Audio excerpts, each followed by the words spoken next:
This is Dream Power Radio, the place where your dreams turn into reality. Here is your host, Debbie Spector-Weissman. Hello, hello, hello, and welcome to Dream Power Radio. This is a show where we talk about dreams, both daytime and nighttime dreams, and how you can use them to make the internal shift to a life you love and rediscover the truth of who you really are. Let's take a look at a typical working woman today. She's determined to do it all, and for the most part, she does. She holds a strong position in her business and has seen progress year after year. She maintains a healthy relationship with her spouse and makes special efforts to keep the marriage alive and growing. But try as she might, there's one area where she feels she falls flat, and that's with her kids. Somehow, they always manage to find a way to push all her wrong buttons and turn her into the mother she swore she'd never be. And that smart, confident, resourceful woman finds herself anxious, overwhelmed, disempowered, and miles away from feeling like she's living her dream life. Maybe you've seen yourself in that position. I know I have. When I was raising my kids, I didn't have all the knowledge I have now, and I made more mistakes than I wish. I even co-wrote a book about it. My main contribution, for the most part, being, don't do what I did. Fortunately, there are other people who can also help you master mom education, and one of them is here with me. Keane knows all about the frustrations that come with being a mother and has come up with a proven path for moms to let go of overwhelm and break free from their past. And she's here to tell us all about it. Welcome to Dream Power Radio, Kim. Thank you so much for having me. I'm so excited to be here. Well, Kim, let me ask you this. Why is it so easy for our kids to find our triggers and set us off? Because we show them. we give it to them. We lay it all out there for them to say, like, hey, this is the trigger. And they're smart. They know how to take it and run. And so when they see us, the first time they say something, it catches us off guard and they see that reaction and they're smart. They're like, oh, that's it. And so the next time I need to get what I want, I'm going to tap right back into that. And they do it again and again and again. And we have the same reaction, even though we say, I'm not going to do that again because I know what just happened. But inevitably, it's human nature, it's mom nature, and it just seems to happen without any control. Oh, yeah. And it's like the cycle goes on and on and Yes. on. But there is a way to stop it, isn't there? There is. There is. And part of it is not taking it so personally, which I know sounds super easy because it's like a punch to the stomach every time they hit that trigger button. But the other part is recognizing what we actually have control over. So we don't really have as much control over our kids as we seem to think we do, because we don't have any way to hit the pause button or the off switch to get them to stop talking or doing the things that they're doing to trigger us. So really tapping into that as well. And that goes kind of hand in hand with not taking things personally, because when you recognize that the only four things that are truly within our control is what we think, what we say, what we feel, and what we do, it's all on us. So we have the power to control that. So we can check in and say, is it 100% true that they're trying to hurt my feelings right now? Maybe it is. Okay, if it is, how can I work through that so I'm not taking it personally and understanding what the real root cause is? They're actually trying to meet their own needs, and they're doing it in whatever way, shape, or form they know how to do that, whether it feels nice to us or not. So that's kind of the piece of the puzzle. But then there's also the other piece is recognizing the motive behind why they're pushing the buttons. And that involves also realizing that they're actually their own individual people too. They're not just, Yeah. little me.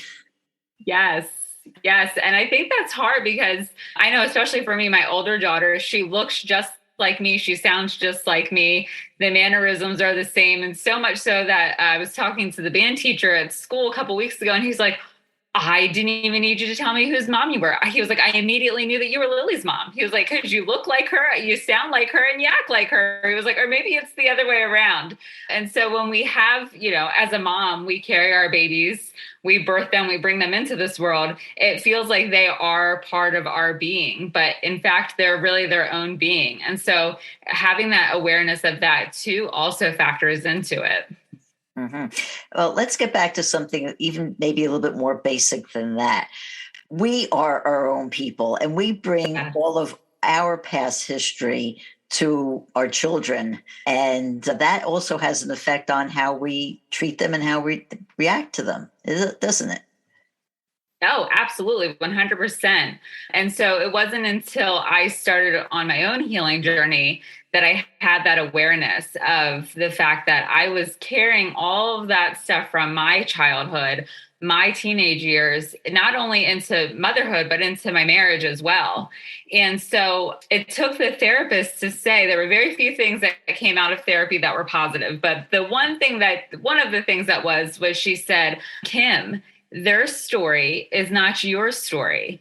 And when you project your story onto them, you're giving them a story that's not theirs. And I thought, oh, I get it now. So me trying to puppeteer the interactions between my husband and my kids to do everything I could to make sure it wasn't the same relationship I had with my own dad, or micromanaging my relationship with my daughters and me so it wasn't the same relationship I had with my mom, wasn't doing what I thought it was. It wasn't preventing them from misbehaving. It wasn't preventing them from saying unkind things. It wasn't preventing them or me, from breaking that cycle. It was actually perpetuating it. And so when I took a step back and I recognized in all of the ways that I was continuing to perpetuate the things that I swore I didn't want for my children, then that was really where the magic happened, because it released so much pressure from me as a mom, but it also released so much pressure from my kids that they had to be a certain way in order to be loved. Right. And so that really means that in order to be a good mom, we really have to heal ourselves first. Yes. Oh, absolutely. Because if we don't, we continue carrying all of that with us and we inadvertently dump it on our kids, and then we make it theirs to carry. And they don't even know what they're carrying, and they don't even know why. They have no idea. And so it creates this turmoil and this frustration and this confusion and really this dysfunction that no one signed up for. Exactly. And I also think that one of the major components in having a healthy relationship with our kids is establishing really true communication where we can effectively express our hopes, our desires, even our needs, like what we would like them to do, but in a way that is empowering and isn't like in a punishing way. Like if they do something wrong, we don't want to yell at them and say, don't do that. We want to use it as a teaching moment to show them, what was wrong with it and why. So how do we do that? Yeah, I think it's really just about honesty. So the example that I like to give, there's times where I've completely freaked out on my kids because it was overwhelming with the constant talking, or then, being asked to do something and having to ask 5 times before they've done it. And then, of course, feeling horrible after the fact for screaming when it really wasn't necessary.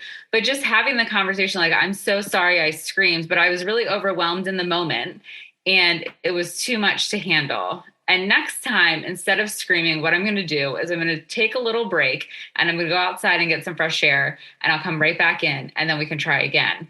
And kids are actually really perceptive and resilient. And so having that open conversation with my girls, they were very quick to take responsibility in the situation too and say, you know what, we should have listened the first time you've asked. So next time when you say, girls, please get your shoes on because we need to leave, we'll go get our shoes on. So it's a learning experience for everyone. But I think having the conversation and sharing thoughts, feelings, what we'll try to do better next time, it gives them permission to understand that it's okay to make mistakes because that's how we learn. And we're human. So we're never perfect. We never will be. And there's the beauty in that imperfection.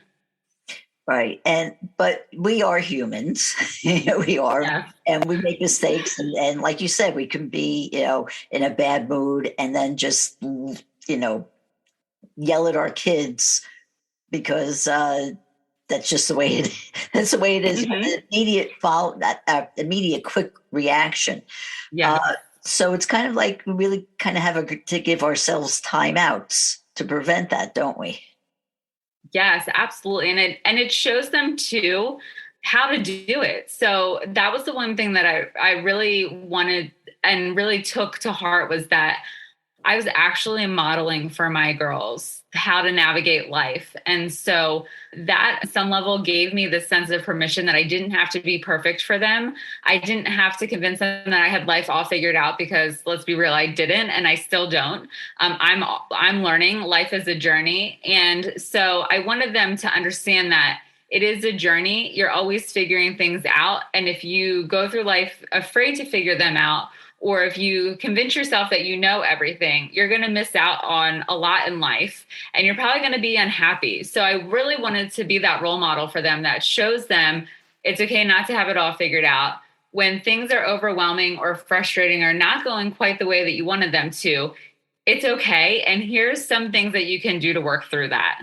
And so that helped me too, because then I realized that I was actually learning and teaching them at the same time. And there's so much like richness there. That's like such a golden nugget to be able to have and take with you in the day to day.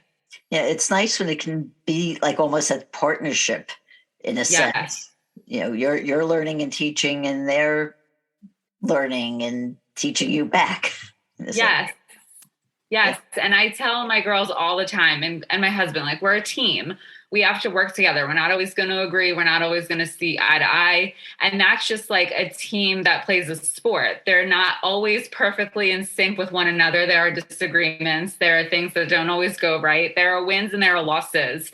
But at the end of the day, they stay united because they have a common goal. And so we really emphasize that a lot, that we're a team, especially when it feels like it's us parents against the kids, like we're doing all the work and the kids aren't really chipping in as much as we've asked them to. Just emphasizing that. And they're good. They're aware. They're like, okay, you're calling me out because this is real. And I actually do need to step up because I'm not pulling my weight. So it's good for them to see that, it's a connected unit. And if one person isn't pulling their weight or doing their part, then the unit's not as strong as it could be. Absolutely. Would you mind doing a little role playing with me?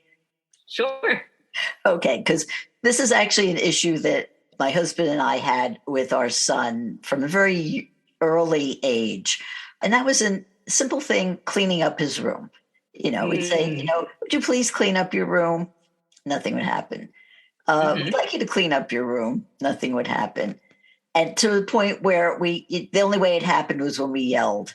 And it didn't feel right at the time, but we really kind of, in fact, felt helpless. Like, what else could we do? So if you were in that situation, how would you handle that? Yeah, so we set standards for what a clean room looks like because that's their own personal space. And that was a big struggle with my husband because he felt like everything should be picked up off the floor. Everything should be in its own space. Bed should be made. Shoes should not be laying around. Dirty clothes should be in the hamper. He had this whole list, this whole ideal vision of what a clean room looked like. But that was not the vision that my girls had for their space. So it was really about coming together and setting standards for what does a clean room look like. So my husband and I have a standard for our room and what clean looks like, and my girls have a standard for clean and what that looks like in the room. So they have to dust every other week, and the deadline is Sunday. It needs to be done by Sunday. If it's not done by Sunday evening, then you've lost device time for the following day until the room is dusted. So your clothes are in the hamper, check, clean. Your shoes are in your closet, check, clean. Is your bed made? Nope. And that doesn't bother you? Fine. So room is dusted, clothes are in the hamper, so it was really looking at what is the standard, what do they want for their own space, and holding them to that standard. And so when it's not done by the timeline, then that's where the consequence comes in, is that they lose device time. The friend can't come over the next day. My 12-year-old has a cell phone, but it isn't on social media or anything like that. So that's not really a consequence because she doesn't value that. But looking at the things that are valued. And so you don't get to do those things until the room is clean to the standard that we've set. So that way there's this common ground of what it should look like and when it should be done. And so then it's on them. And plus, too, I feel like no one sees the room except for them.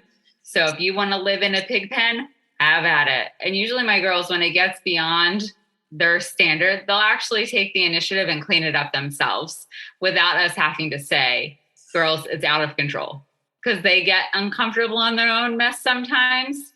And so that really takes that battle away. And if at first we did bribe with an allowance. So it was like, these are the 5 things you have to do every day. At the end of the week, if you've done those things every single day, then you get $5. And then they just became a habit. So then we didn't need to use the money anymore for allowance. And then we picked different chores for them to use to earn the allowance. Well, that is great advice. And I would say, as far as my son goes, there's a happy ending. His room was messy, but now that he's living on his own as an adult, his place is immaculate. So yes.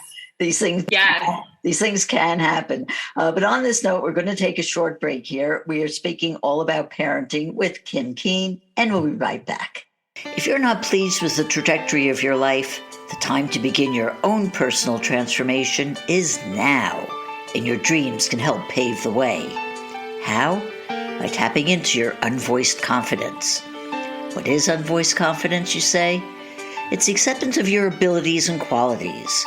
It's a state of mind coming from liking and even loving yourself, and feeling free to say or do anything you want without concern for the judgment of others.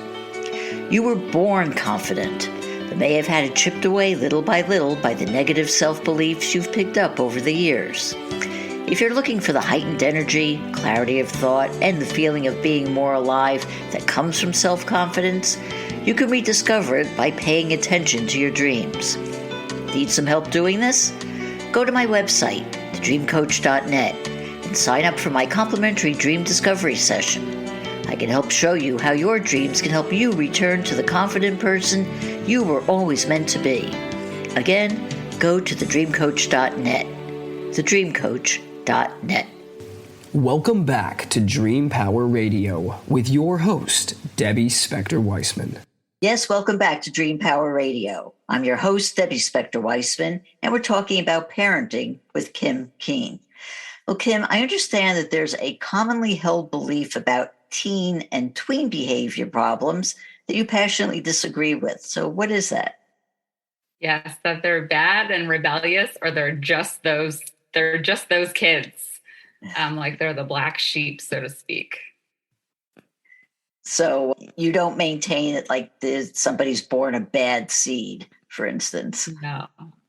I think there can be instances where that might be the case, but I feel like the majority of the time, kids behave in a way that is learned based on their circumstances that they've grown up in.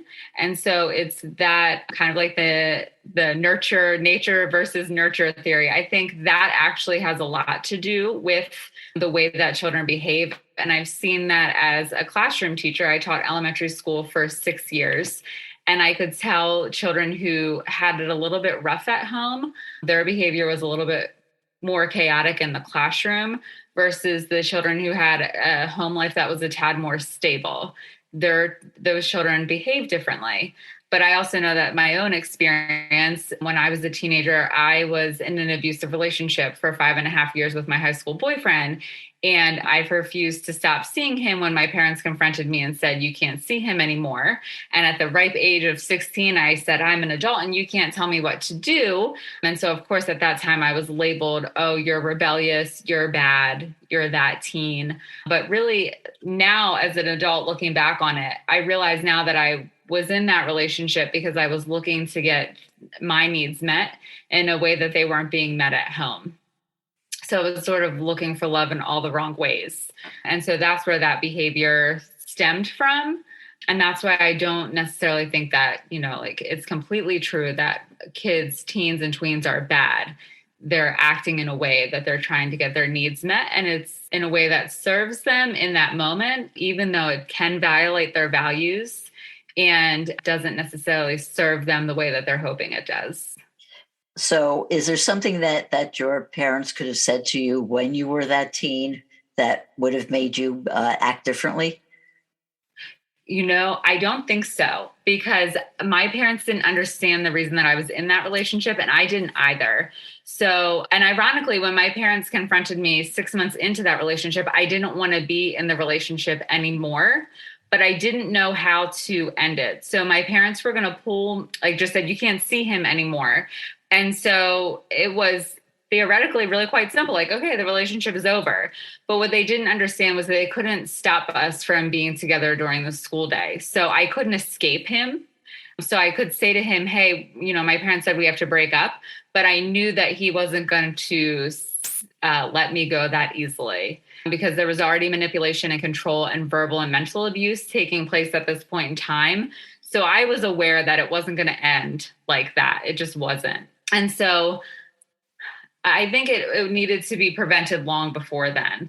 And I didn't know how to articulate to my parents that I didn't feel loved, because I felt like I didn't really fit in at my dad's house. My stepmom and I didn't have the greatest relationship. And then I didn't really feel like I fit in at my mom's house either. There was dysfunction there. So I just always felt like I was in purgatory, so to speak. And so I was really looking for this external validation of being loved, being worthy, of feeling like I mattered. And what I wish I had known was actually how to do it for myself. If I had been able to show up for myself in a way that I could validate myself and know that I was loved, not by anyone else, but just by myself, I feel like that would have sent me in a different direction. I wouldn't have been so desperate to have a boyfriend to where I settled for this relationship. Okay, well, yeah, that brings up the point. Let's say you're in a marriage and you and your husband get along great, but you have different ideas about child rearing. Or let's say you're divorced and, you have one way of raising the kids and your ex has a different way. How do you, in that environment, create healthy, empowered children? Yeah, I think it's a matter of helping them build their own self-esteem. So I had really low self-esteem growing up, and I was really good at being a chameleon to camouflage that. So my parents had no idea. I got good grades. I did well in school. I was afraid of getting into trouble. So when I started rebelling with this relationship, everyone was blindsided because no one saw it coming. And so I think part of it is open communication. And, my parents, I think in their mind thought that I could come to them and tell them things. But I didn't feel like I could do that in a judgment-free way. I felt like if I had gone to my parents and said, this relationship isn't working, or I'm doing things at 15 that I shouldn't be doing, I was worried that there were going to be consequences there. It wasn't going to be like, oh, okay, we understand that you're learning and you're trying to figure things out, and this was a mistake that you made. It was going to be, okay, what were you thinking? And you're grounded. Because I was grounded a lot, mostly because I was considered the smart mouth. But I actually wasn't trying to be a smart mouth. I was actually just trying to communicate my thoughts and my feelings and all of that. And it was misconstrued. So I think that goes back to parents taking things personally that weren't personal. And so it's like, making it very clear to your kids that you're there for them no matter what, unconditional support. Even if they make a decision that is not the best decision, or if they're in a situation that is not the healthiest decision for them, you'll be there and you'll help them figure out whatever the solution is. But also too, it goes back to even farther than that. So growing up, I wanted to do horseback riding lessons. And I was told, no, that's dangerous. You can't do that. Oh, I wanted to dance. Well, what's the point of dancing? That's not a real sport. Or I wanted to do gymnastics. No, that's dangerous. And so it was a lot of me having this idea or me having a desire or me wanting to try something and being told no. Because whatever I thought, whatever I wanted was unrealistic, unsafe, pointless. Where was it going to get me in life? What was it going to do for me? So I kind of always had this lingering self-doubt. And so with my own kids now, it's like when they say, oh, I want to try horseback riding. Yes, it is dangerous, but there's a way to do it safely. So if that's an interest that you have, I'm going to support you in that interest. Whether you end up liking it or not is a totally different thing. You want to play an instrument for band? Okay. You want to dance? Okay. Whatever it is that they want to try, I want them to be confident in that decision and to at least try. And say, okay, I had this thought, I tried it. It wasn't what I thought it was going to be, or I didn't like it as much as I did, but now I tried and now I know. So they have that own inner compass to guide them without relying on someone else to say what is acceptable or unacceptable. Okay. Then there are issues that are not in our control that affect our children, things like school violence or bullying or worrying about climate change. How do we deal with the trauma that these things create in our children? Yeah. So I think it's about having a conversation. It's about understanding really human nature. So climate change, is a big scope thing, but we talk about what we can do on a personal level. We recycle, we try to walk when we can, we try to, not drive as much as possible. Public transportation isn't really feasible, but if it were, we would take public transportation. So we talk about the things that we can do on a personal level and then on a community level to minimize the greater impact. And I think it's about focusing on not just you, but your impact as a greater whole in the community at large, I think is important. But to kind of go to the school violence aspect, when my girls are at school and they see someone being unkind to someone else, they'll say, they know about the emotional needs. So they'll say, are they doing that for certainty? Or are they doing that for significance? Or are they doing that for connection? And so we talk about why do people do the things that they do? And so they have some understanding about that. But we also talk about how to keep yourself safe. So if there's an intruder that comes to school, what can you do for your own self to, to try to stay safe in that situation? So it's about talking about the personal responsibility, but it's also talking about that personal responsibility in the greater whole and knowing that we unfortunately only can control ourselves. So if we can control the impact that we're making for ourselves and for others, that's really the only contribution that we have control of in this moment at this time. Oh, wise words indeed. Well, Kim, how can people find out more about you and your work? Yeah, so I have a website. It's kimkeane.com. I'm on Instagram. I've just started dabbling in YouTube and TikTok, but I'm also on Facebook. So pretty much all the social media platforms, you can send me a DM or you can shoot me an email through my website. Oh, thank you, Kim, for being on Dream Power Radio today. Yes, thank you so much for having me. It was lovely. Okay, we've been speaking about healthy parenting with Kim Keane. Hope you've enjoyed today's program. If so, please hit that subscribe button so you don't miss out on any future episodes. Until next time, this is Debbie Spector-Weissman saying, sweet dreams, everybody. You've been listening to Dream Power Radio with your host, Debbie Spector-Weissman. For more information on Debbie or to sign up for her newsletter, go to dreampowerradio.com. This has been Dream Power Radio on the amazing Women and Men of Power Network, the world's leading positive programming network, powered by Raven International.